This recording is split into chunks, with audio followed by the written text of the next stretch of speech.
કારણે લોકો હેરાન, કોંગ્રેસનો વિરોધ, 10 દિવસમાં કામગીરી શરૂ નહીં થાય તો પીડબ્લ્યુડી કચેરીને તાળાબંધીની ચીમકી. વાપીમાં રેલવે ઓવરબ્રિજનું નિર્માણ કાર્ય 3 વર્ષથી અત્યંત ધીમી ગતિએ ચાલતા વાપી શહેર કોંગ્રેસે આ મામલે સખત વિરોધ નોંધાવ્યો છે.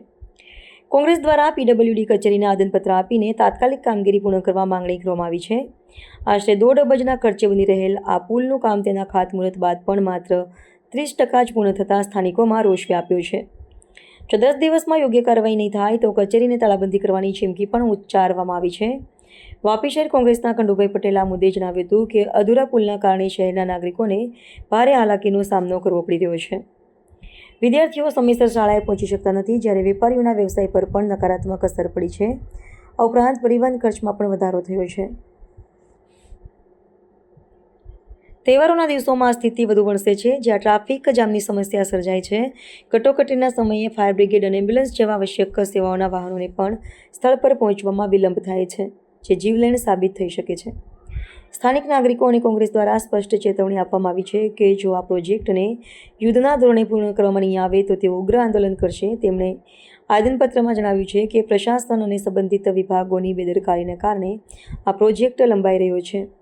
કોંગ્રેસ પક્ષની આ ચીમકી બાદ હવે તંત્ર આ કામગીરીને કેટલી ગંભીરતાથી લે છે અને ક્યારે પૂર્ણ કરે છે તે જોવું રહ્યું. આ પુલનું નિર્માણ કાર્ય વહેલું પૂર્ણ થાય તે શહેરીજનો માટે અત્યંત જરૂરી છે.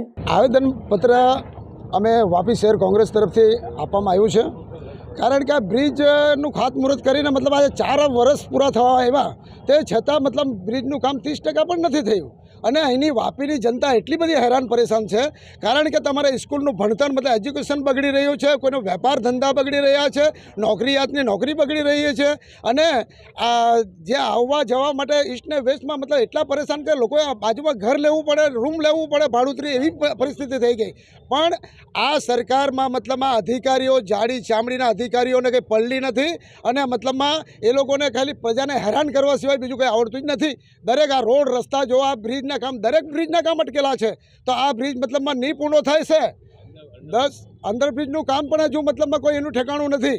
હવે આ મતલબમાં 10 દિવસ એમને અગર 10 દિવસમાં આ ઠેકેદાર દ્વારા જો વધારે પડતું કામ દેખાશે નહીં તો અમે વાપી શહેર કોંગ્રેસ, વાપી તાલુકા સહિત અમે મતલબમાં હજારોની સંખ્યામાં આવી એમની ઓફિસે મતલબમાં ઘેરાવ કરશું અને એમની ઓફિસને તાળા મારશું. કારણ કે ઓફિસ રાખીને ફાયદો શું, કેમ કે બ્રિજના કામ જ નહીં કરવું હોય તો આ ઓફિસનું કામ નથી, એટલે અમે તાળા મારશું.